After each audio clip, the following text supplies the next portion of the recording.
Welcome into Bengals Breakdown. Once again, I am your host, Stone Shields. Appreciate you guys hanging out with us here this afternoon. And on today's show, we're going to be talking about why the Bengals lost. The Chargers just got 100 times worse. Going to be breaking down four different aspects of that game. The first being an injury, and then some plays regarding Zac Taylor and his decision making. So I understand all you guys out there love banging on Zac Taylor, so make sure you stick around for that, as I've been called a Zac Taylor apologist before, which might be true, but on today's episode, we're going to break down two different things that Zac Taylor could have done a little bit differently in this game, and also we're going to spend some time at the end of today's show talking about Joe Burrow and what exactly his future in Cincinnati is going to look like. So make sure you stick around for that. By the way, I'm doing a little solo producing here on today's show, so just bear with me as we get through today's edition, and I try to do multiple things here at once. But before we get into that, I want to remind you guys to give me a follow over on Twitter at StoneShields_. All of our Bengals Breakdown content will be posted to my Twitter page. We are trying to get to 600 followers by the end of the month. We got a ways to go. I think we need about 80 or so followers in order to make that happen, but the boss has said that is our goal, to try to get to 600 here on the month of November. So help me out. Give me a follow at StoneShields_ for all of our Bengals Breakdown content. We'll start on the injury side of things. You guys probably saw we put out a short yesterday on DJ Turner. Zac Taylor did say there's a chance that he could return at some point this season. The Bengals are going to place DJ Turner on IR with a broken clavicle. An injury he suffered against the Los Angeles Chargers. I was hoping he just got the wind knocked out of him, but he went down, and pretty shortly after, he was ruled out. And Turner was really coming along. He wasn't exactly wowing you there at that corner spot, but he really was coming along, and he was playing a lot better than Cam Taylor-Britt, who now finds his way inserted back into the lineup. But the Bengals now without two of their Michigan DBs to start the season. Of course, Dax Hill was having a really good campaign. He got hurt, and now DJ Turner has been hurt as well. Again, Zac Taylor saying that there is a chance that Turner could potentially return before season's end, but we will see. I think a lot of people are expecting this to be a season-ending injury for DJ Turner. So another cornerback down. Somebody else has to step up. Cam Taylor-Britt gets put back into the lineup, as we saw in that Chargers game. He got benched for Josh Newton, who now is going to be a starter for you if you're the Cincinnati Bengals. And that first guy off the bench is going to be DJ Ivey. So it'll be interesting to see how this exactly goes in the Bengals secondary, with two guys, one being a youngster in Josh Newton, a rookie, and then a struggling guy in Cam Taylor-Britt being your two starting cornerbacks going forward this year. There's a chance that the Bengals could potentially add somebody, a veteran free agent, sign somebody to the practice squad, perhaps call somebody up from the practice squad. We will see. But for now, it's really those three guys that you're rolling with and Mike Hilton. Big week coming up after the bye for Cam Taylor-Britt, because I think a lot of people have written him off, and he's getting yet another opportunity trying to establish some of that consistency that Zac Taylor has been looking for. So that's the first reason the Bengals' loss against the Chargers has gotten worse here in 2024. A little injury news there from DJ Turner, probably going to miss extended time, potentially out for the year as well. Leads us to the pinned comment of today's video. What's your confidence level in the Bengals DBs? Scale it for us in the comment section, 1 to 10. If that ad comes here on YouTube, that's totally fine. Take advantage of it. Get down in the comment section and let us know what you think. All right, now let's kind of get into the kicking game here on today's show. Look, I'm an Evan McPherson fan. He hasn't been good enough this year, and frankly, it hasn't even been close. We talked about yesterday the idea of bringing another kicker in. That very well could be a possibility. Evan McPherson, of course, missed those two critical kicks in the fourth quarter against the Los Angeles Chargers that both times would have given Cincinnati the lead. I'm going to give McPherson a little bit of grace here for the first part, and we're going to bring back this picture as you see it there on your screen right now. As you can tell, McPherson has not kicked the ball. This ball has not been snapped, and there are 0 seconds left on the play clock. Now, kickers are very interesting people. They don't like to be, out of rhythm. They have a routine that they like to stick with. This operation here on this first kick with 7.5 minutes left was rushed. There is absolutely no doubt about that this operation was rushed. So Zac Taylor, as you can see here in this picture, had 2 timeouts that he could have went to. Now, I am a big believer in holding on to your timeouts because you're probably going to need them at the end of the game. But I think this is a situation where Taylor could have called a timeout because you had just come all the way back. This is a massive kick. You're sitting there with an opportunity to take your first lead since it was 3-0. And this is a massive moment for your football team in this game and a massive moment in your 2024 season. And Taylor opted not to take the timeout. The operation was rushed, and McPherson ultimately missed the kick. But don't want to give McPherson too much of a pass here. Look, that's still a kick that has to go through the uprights, and it is not a long kick. 48 yards on that first one. And, of course, the second one that he misfired as well did not go his way. Really is unfortunate because, of course, McPherson got paid this offseason. He's been a phenomenal kicker for you, but now you can start to count on your hands 3-4 games maybe this year that if Evan McPherson does his job to the best of his ability, maybe the Bengals have wins in those games. It's really starting to pile up and really no more evident than that Los Angeles game. Evan McPherson, really a massive reason why the Cincinnati Bengals lost, but a timeout there from Zac Taylor could have possibly saved them. Hindsight, of course, 2020, but did think it was very noteworthy to point that out. We'll discuss our 2 other topics here in a moment as we continue. But first, I want to give a shout out to our friends over at Prize Picks because they are the sponsor of today's show here at Bengals Breakdown. Prize Picks is the best place to get real money sports action with over 10 million members and billions of dollars in awarded winnings. Prize Picks has made daily fantasy sports accessible to all.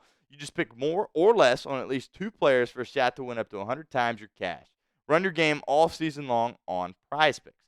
You now win up to 100 times your money on Prize Picks with as little as 4 correct picks. Prize Picks is the best way to get action on sports in over 30 states, including California, Florida, Georgia, and Texas. Prize Picks is the only real money daily fantasy platform with an injury insurance policy. So your lineups stay in play even if one of your players gets injured. If your player leaves in the first half and doesn't return, Prize Picks keeps your lineup live. Prize Picks is the best place to get real money sports action. Join over 10 million users and sign up today. This is what the crew here at Chat Sports threw together for Prize Picks. Our Prize Picks slate here tonight. Going with the more than on Jason Tatum points for the Boston Celtics, as well as the more than for LeBron James points plus rebounds plus assists. So that is our Prize Picks slate here tonight at Chat Sports. Big shout out to Jeremy Chuggs for throwing that together. But they also invented the flex play, which means you can still cash out if your lineup isn't perfect. You can double your money even if one of your picks doesn't hit. Download the app today and use code CLNS to get $50 instantly after you play your first $5 lineup. Again, download the app today and use code CLNS to get $50 instantly after you play your first $5 lineup. It's Prize Picks. Run your game. All right, another potential decision Zac Taylor could have made a little bit differently, and it surrounds one Jamar Chase. Look, Jamar Chase is absolutely really sticking it to the Bengals right now, right? He acted like, he kind of downplayed the situation this offseason about him wanting the contract. No, he wanted the contract, and Cincinnati did not give it to him. And now he's the favorite to win the Triple Crown, which is pretty impressive. What's the Triple Crown? That means he's on pace to lead the NFL in receptions, receiving yards, and touchdown passes as we sit here through 11 games. Pretty miraculous that he's been able to put up this season, and pretty miraculous that he's done it in a season in which the Bengals have a 4-7 record, which is obviously disgusting. But I want to flash back here to some moments from this game on Sunday. And I think we all remember this play there with about a minute or so left in the game. Zac Taylor, Joe Burrow decided to take a deep shot here. The Bengals had 2 timeouts, as you can see, about a minute or so left in the football game. They went for the deep ball, which I thought was a great decision. Great play call by Zac Taylor. You'd hit a couple deep shots earlier in the game. They went back to it. It was there. Jamar was open. Joe just happened to miss him by a touch. So that was on first down. Now, what happens after first down? Well, second down, of course, happens after first down. And you get this picture right here. Jamar Chase is not on the football field here. He is out of the game. Understandably so, because he just ran a go route, didn't execute, play clock obviously running.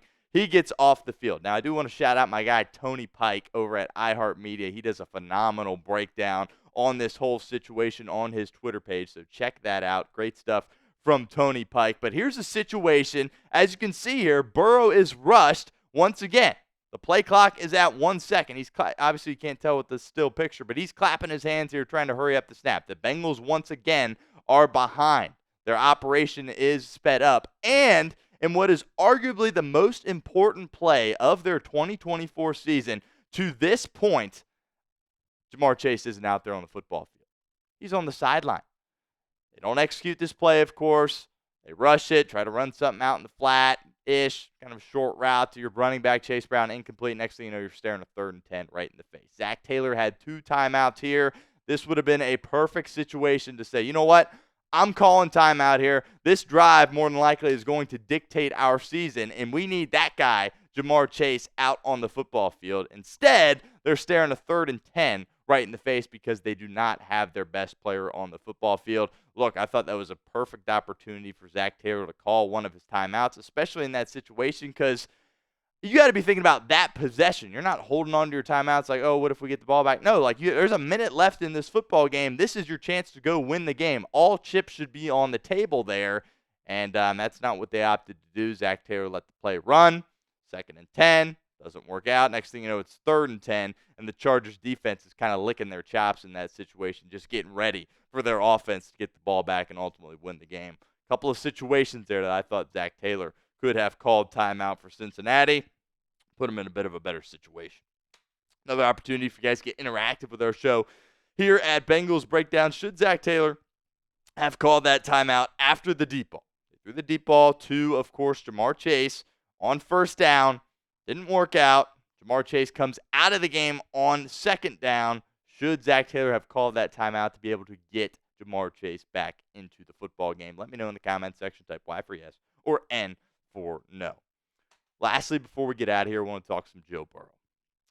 Joe Burrow is playing at an elite level. He's playing like the best quarterback in the National Football League right now. There's absolutely no doubt at all about that.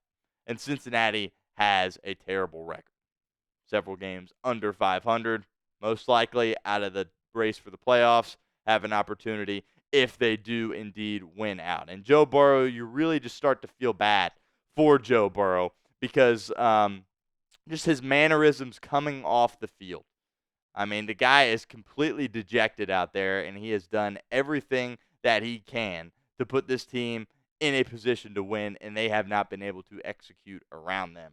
And just his mood leaving the field, kind of head down in the golf cart as he's making his way towards his press conference after the game, right? And at his press conference is very, somber. I mean, he gets a little, sassy with the media.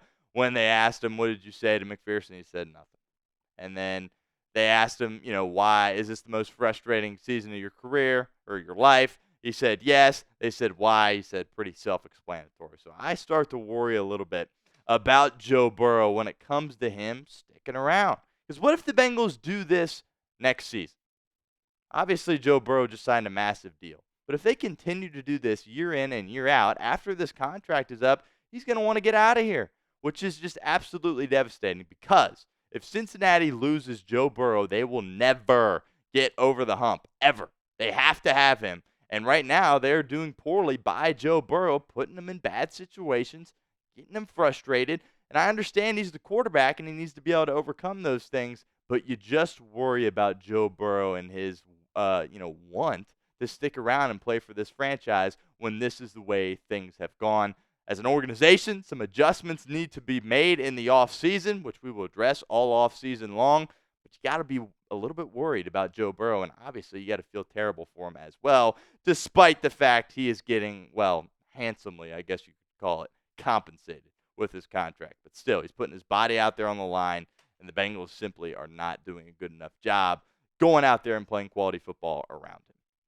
But we will be here all season long for the remainder of the season, even if the Bengals get eliminated from playoff contention. And we'll be here all off season long, with plenty of interesting stuff to talk about for that period of the year. So don't miss out on any of our coverage here at Bengals Breakdown. Hit that sub button, youtube.com/BengalsTV.